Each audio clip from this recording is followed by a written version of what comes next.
Hi everyone, I am Manisha of BCom Semester 4 of Hans Raj Mahila Mahavidyalaya Jalandhar, Punjab. Today I am going to present my seminar on the topic whistleblowing. First of all, I would like to extend my warm thanks to our principal ma'am, Mrs. Dr. Ajay Sareen, for providing us an opportunity to present our seminars on digital platform.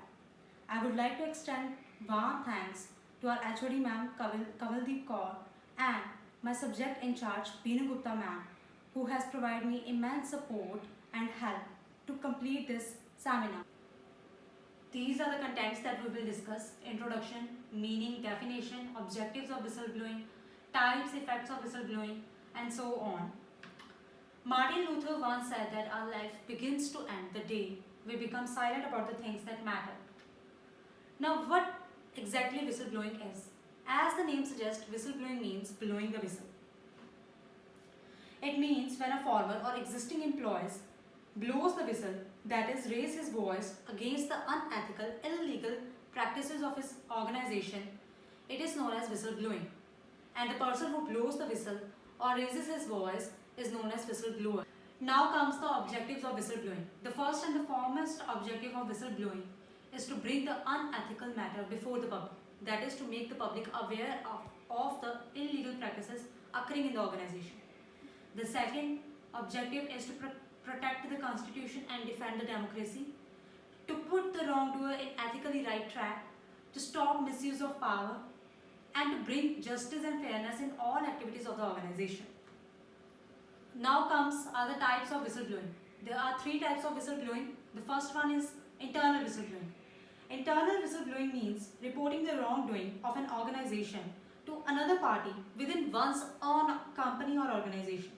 For example, if an employee reports hour and wage violation to the company's headquarters.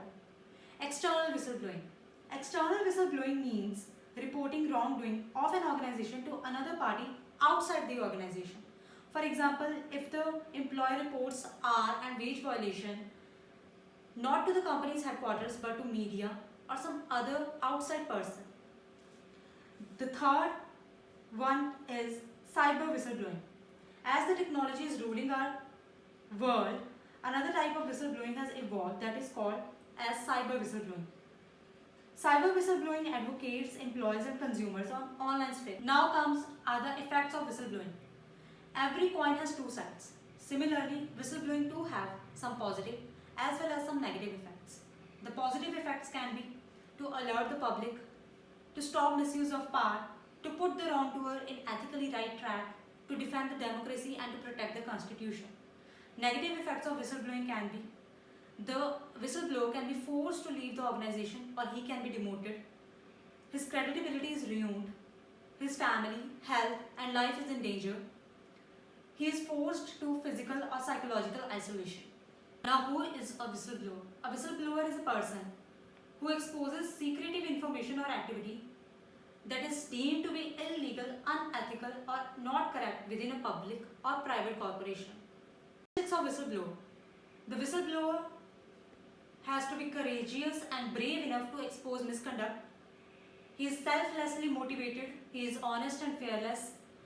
He has a fighting spirit. The whistleblowers are often well educated and holds professional positions. Now comes are the various case studies of Indian and non-Indian whistleblowers. The first is of Satyendra Dubey. Satyendra Dubey was an Indian engineering service officer. In 2002, he was deputed to National Highway Authority of India, that is NHAI. He became a project director of the Aurangabad-Parchatti section on NH2. This highway was part of Golden Corridor project. When Mr. Dubey saw various irregularities in the financial department, that were serious irregularities, he made the contractor of the project to suspend his 3 engineers and even got him to rebuild 6-kilometer road. The scam getting revealed and roads getting rebuilt were proving a huge loss to the road contract mafia. After a few weeks, Mr. Dubey was transferred to Gaya, but he refused. Even in Gaya, he found serious irregularities. As he dug deep, he found that this whole system is behind the scam. Dubey wrote a letter to the then Prime Minister Atal Bihari Vajpayee detailing the financial and contractual irregularities in the project. Despite a direct request that his identity to be kept a secret, and despite the letter's sensitive content accusing some of Dubey's superior, the letter, along with the biodata, was forwarded immediately to the Ministry of Road Transport and Highways. Dubey has also sent the same letter to the chairman of NHID. After his identity was revealed, Dubey was under continuous threat. On 27th of November 2003, when he was returning from a wedding in Varanasi, he called his driver to be at the station at 3 am in the morning. He reached Gaya railway station at 3 am, but his driver was not there.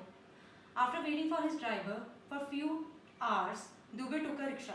After a few hours, he was found dead by the side of the road. He had been shot. After 17 years, no one still knows the truth. When will Dubey get justice? The wait still continues. The second case is of Shanmugam Manjunath. Shanmugam Manjunath was a sales officer of Grade A for the Indian Oil Corporation. While working for the Indian Oil Corporation in Lucknow, he ordered 2 petrol pumps at Lakhimpur Kheri, sealed for selling adulterated fuels for 3 months. When the pump started operating again a month later, Manjunath decided to conduct a surprise raid around 19th November 2005. Having not heard from his son for 3 days, at around 9 pm that day, his father, M. Shanmugam, sent an SMS, "How are you?" There was no reply because that day, during his inspection, Manjunath had been shot dead in Lakhimpur Kheri. His body, riddled with at least 6 bullets, was found in the backseat of his own car, which was being driven by the 2 employees of the petrol pump. Both were arrested, and the pump owner was held on 23rd November along with 7 others. They were all sentenced to life imprisonment. The third case is of Vijay Pandhare. Vijay Pandhare is a former bureaucrat from Maharashtra.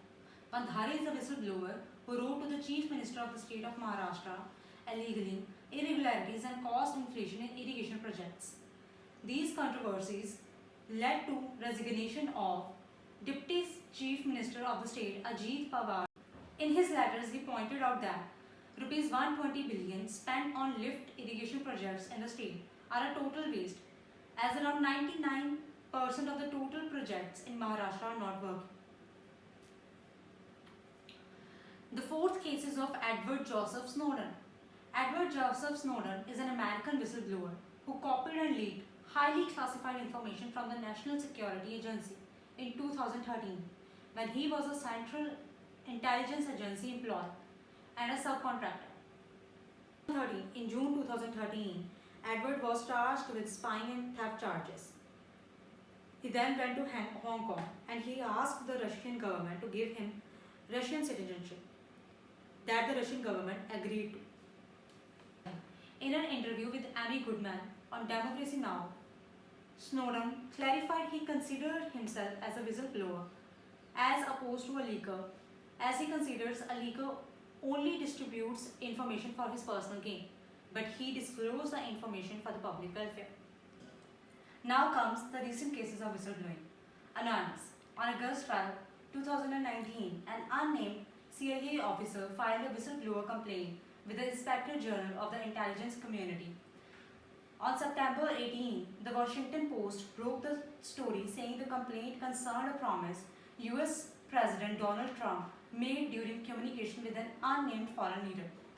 On September 24, Nancy Pelosi, Speaker of the US House of Representatives, announced a formal impeachment inquiry, which was widely attributed to the whistleblower's complaint, what became known as the Trump-Ukraine scandal.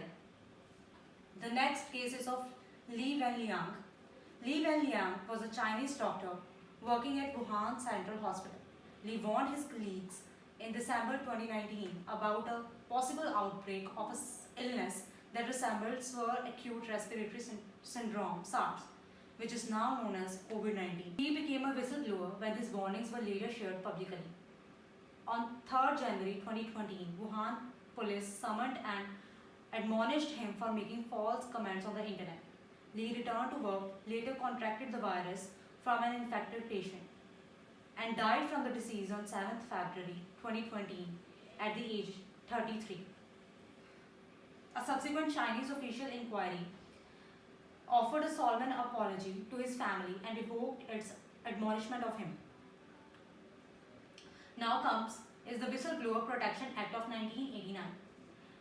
The Whistleblower Protection Act of 1989 is a United States federal law that protects the federal whistleblowers who work for the government and report the possible existence of an activity constituting a violation of law, rules, or regulations.